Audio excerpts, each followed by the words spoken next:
She warned me, "I'll regret this tomorrow." But the way her eyes lingered on mine told me she already wanted tonight. The evening began in the soft glow of a suburban living room, the kind of place that carried warmth in every detail. Framed photographs lining the mantel, the faint scent of fresh coffee, and the muted hum of crickets outside the open window. I had stopped by my friend's house after a long day, never expecting the night to stretch into something I'd never forget.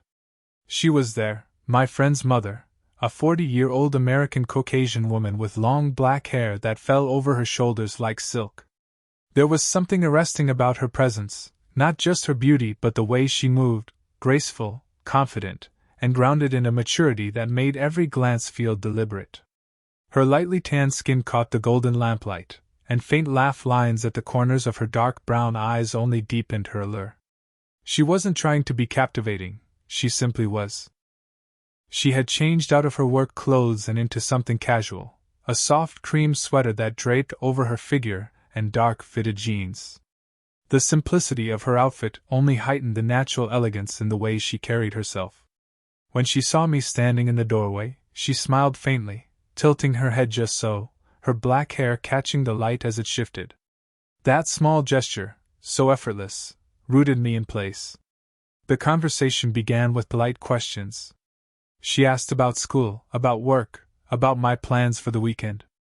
Her voice was warm, steady, touched with that maternal calm that made people feel listened to. But beneath it, I sensed something else, an undercurrent, subtle but undeniable.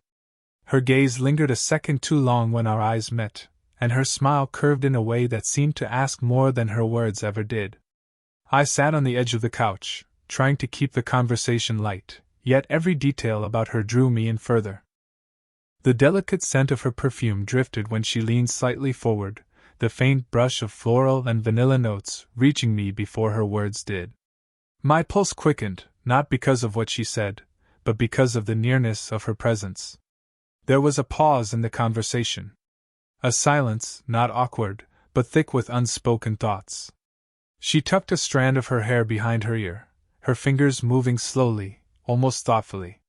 Her dark eyes lifted to mine again, and for the briefest moment, the years between us disappeared. The house felt too still. The ticking clock on the wall suddenly louder, the distance between the couch and the chair she sat in suddenly smaller. My chest tightened with the awareness of something forming, something delicate and dangerous. She looked at me then with a quiet exhale, the weight of her maturity and restraint visible in her gaze. And though no words were spoken yet, I could feel it. This was the first step toward a night neither of us had planned for, but both of us were already falling into. The night carried a warmth that clung to my skin even as the breeze teased through the neighborhood. I had come over just to return something I borrowed from my friend, an excuse that felt thinner with each step I took toward their door. When it opened, it wasn't him standing there. It was her. A 40-year-old American Caucasian woman, her long black hair spilling in loose waves over her shoulders, catching the soft glow of the porch light. Her lightly tanned skin, with faint freckles along her cheeks, gave her a natural, almost sun-kissed elegance. The faint laugh lines near her lips only added to her beauty, telling stories of years lived with grace. She wore a pale blue blouse tucked into fitted white trousers, casual but impossibly stylish, the kind of outfit that made, effortless, feel deliberate. "Come in," she said gently, her dark brown eyes locking on mine for just a fraction longer than polite. I stepped inside, trying not to let the thud of my heartbeat echo too loudly in the quiet house. The living room smelled faintly of coffee and vanilla-scented candles. It was tidy yet lived in, with a soft throw blanket draped across the couch and a pair of reading glasses left on the table. She moved gracefully, almost floating, her curvy figure outlined against the warm golden light from the lamps. I handed her the small book I had come to return. Our fingers brushed. Just for a second. But in that second, something shifted. Her skin was warm, her touch soft but steady. She drew her hand back quickly, almost too quickly, as if reminding herself of some unspoken line that shouldn't be crossed. But her eyes betrayed her. There was hesitation, curiosity, maybe even desire tucked away behind them. You didn't have to come all the way over tonight, she said with a small smile, her voice low and calm, but with an undercurrent of something I couldn't quite name. I shrugged, trying to sound casual. I didn't mind. It gave me a reason to see you. The words slipped out before I could stop them. Her expression flickered, surprise first, then something softer. She looked away, brushing a strand of hair behind her ear, her posture straightening as though she needed to steady herself. Your friend isn't here, she finally said, her tone carrying the weight of a statement meant to warn, yet her eyes never left mine. I know, I replied quietly. Silence stretched between us, heavy but electric. The kind of silence that wasn't empty, but full of everything left unsaid. She stepped closer, just enough that I could smell the faint trace of her perfume, floral with a warm, earthy base. My pulse raced. Her presence filled the space, filling me with a sense of both longing and restraint. For a brief moment, neither of us moved. The world outside the house faded away. The sound of the ticking clock grew louder, the flickering candlelight more pronounced, her nearness more undeniable. It was only the beginning, but already, the boundaries between us were blurring. And both of us felt it.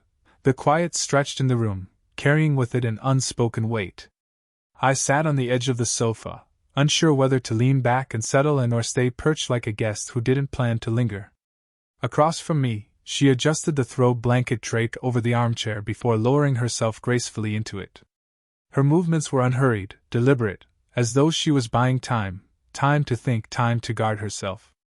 She looked every bit the confident woman people admired, but beneath her composed exterior, I sensed a flicker of vulnerability. Her eyes, dark brown with the faintest glimmer, studied me too intently, as though searching for reasons to push me away or excuses to let me stay. So, she began, her voice steady. What are you really doing here tonight? The question wasn't sharp. It was soft, almost cautious, as though she wanted me to give her a reason to not feel guilty for enjoying my company. I leaned back finally, forcing myself to relax though my chest still felt tight. I told you. I wanted to see you. Not just return the book. Her lips curved, not quite a smile, but something that hovered between amusement and disbelief. You're too young to be saying things like that. Too young, I repeated, tilting the silence between us no longer felt awkward.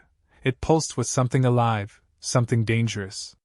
The warm lamp cast a golden glow over the living room, softening the edges of the moment, but inside me, everything felt sharpened, heightened.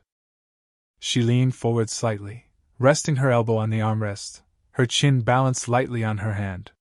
It was a casual pose, yet there was an intimacy to it.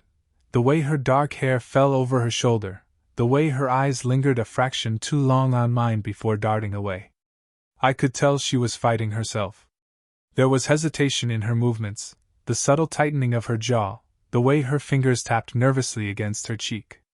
She was older, wiser, and perhaps in her mind, she carried the responsibility to shut this moment down before it went further. But her body betrayed her. Every shift closer, every soft laugh that escaped, every sigh that sounded more like surrender than restraint. Do you even realize what you're doing? She asked finally, her voice low, almost trembling. I swallowed, my throat dry. I know exactly what I'm doing. I'm sitting here with you. I'm not running from it. Her eyes closed briefly, as though my words had struck somewhere deep inside her. When she opened them again, they shimmered with conflict, part warning, part longing. You'll regret this when you're older, she whispered, almost to herself. I shook my head gently. No.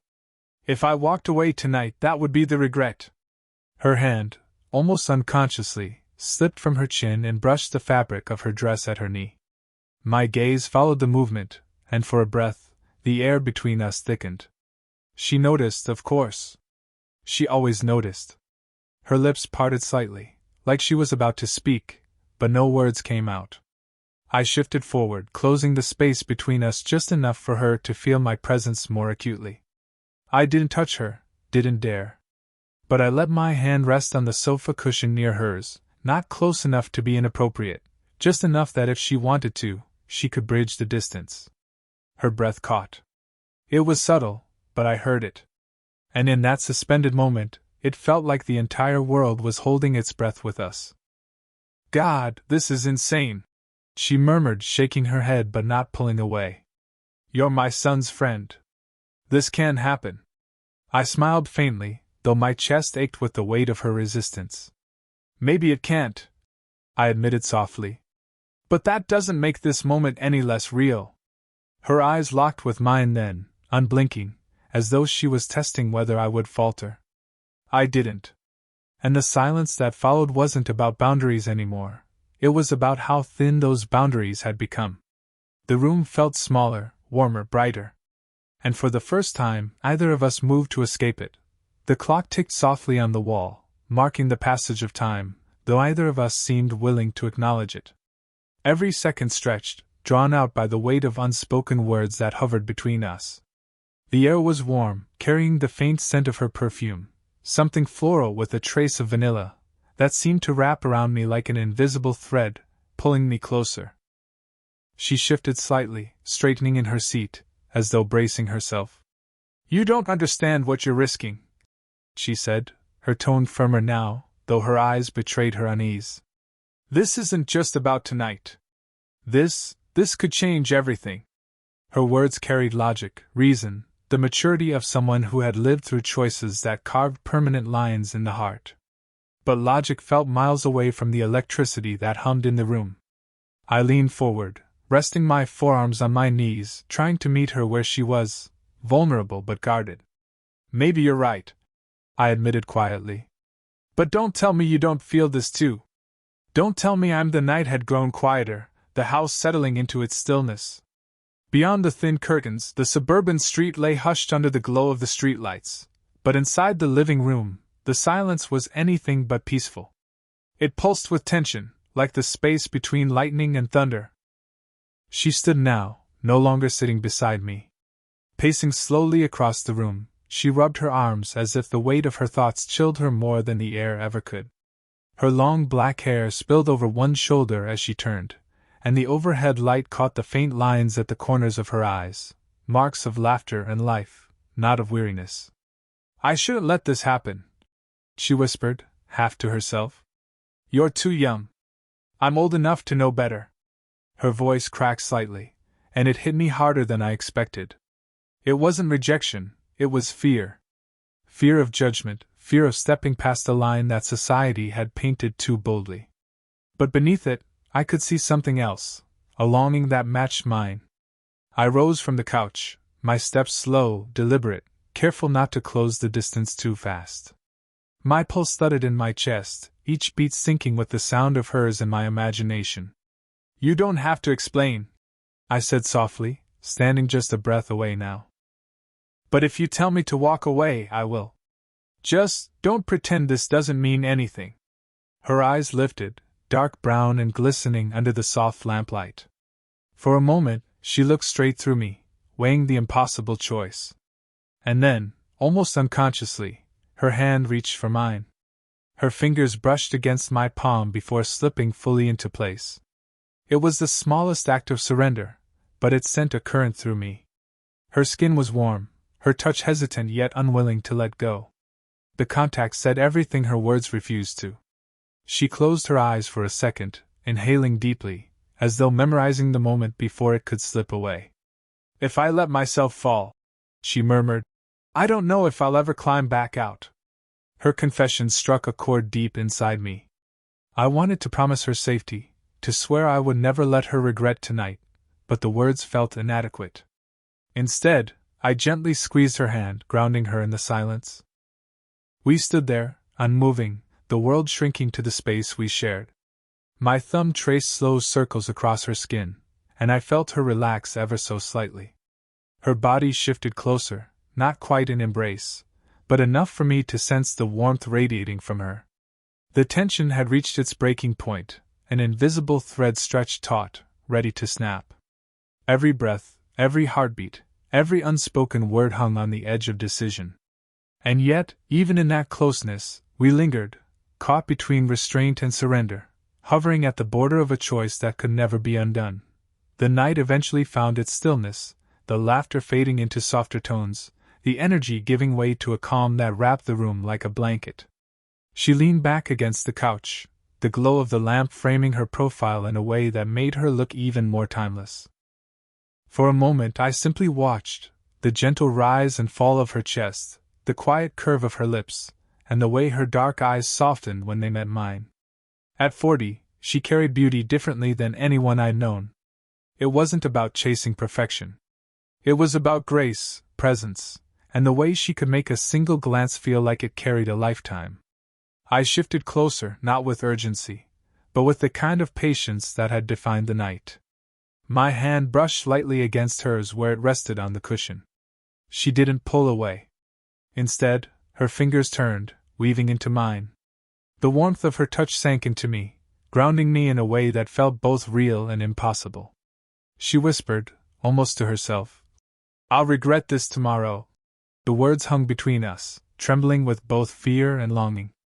I didn't answer right away. Instead, I let the silence breathe, because silence with her wasn't empty, it was charged, alive.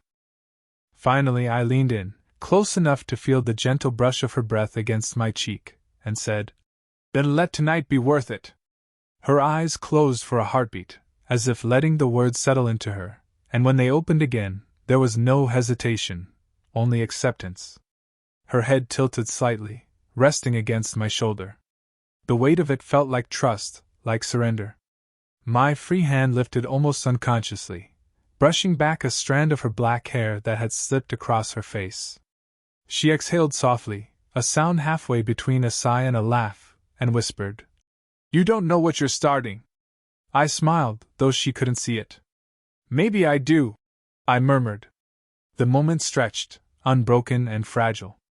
Outside, the faint hum of the world continued, cars in the distance, a dog barking faintly down the street, but inside, it felt like time had paused, holding space for us. I noticed the tiny details, the faint scent of her perfume lingering in the air, the warmth radiating from her skin, the rhythm of her fingers absent-mindedly tracing patterns on the back of my hand. Every detail etched itself into me. Eventually, the weight of tomorrow returned to her expression. She lifted her head, her dark eyes steady but thoughtful. "We'll need to be careful," she said softly. There was no coldness in her voice, only the recognition that what we had begun was delicate, fragile, and needed to be protected. I nodded, not as a promise of restraint, but as an acknowledgement of the reality we both understood. Still, I couldn't help but squeeze her hand a little tighter. "Whatever happens tomorrow," I said quietly, "I won't regret tonight." Her lips curved into the faintest smile, one touched with both sadness and warmth. She didn't answer, but the way she leaned into me again, her cheek pressing against my shoulder, said enough. In that quiet, I realized it wasn't about promises of forever, or even about tomorrow. It was about the rare gift of the present moment, a night that would leave its mark on both of us, not as a mistake, but as something unforgettable.